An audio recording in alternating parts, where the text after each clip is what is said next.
جراح ماهر لكنه شايف نفسه حبتين، بيتعرض لحادث وبسببه بيدخل في غيبوبة وبيتحول لشبح، ومفيش قدامه حل غير انه يدخل في جسم دكتور جديد لسه متدرب. فيا ترى ايه اللي هيحصل وايه كم المغامرات والمفارقات الغريبة اللي هنشوفها؟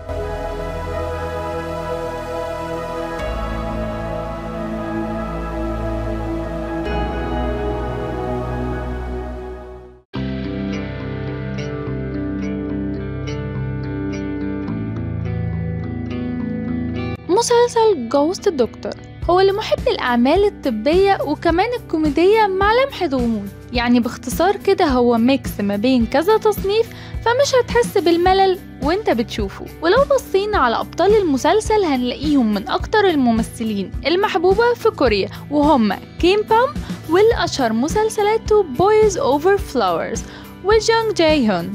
البطلين كان أدائهم حلو جدا ومشاهدهم هتشدك لحد آخر لحظة في المسلسل. وكعادة الأعمال الكورية فهي بتكون مناسبة للمشاهدة العائلية، والمسلسل مكون من 16 حلقة بس. فلو بتحب ترشيح معين من المسلسلات أو الأفلام قولنا في الكومنتات وهتلاقيه في ترشيحات بهايند. معايا أنا دعاء إبراهيم، ولكن اعمل لايك وسبسكرايب وكمان فعل الجرس لقناتنا Behind the Scene.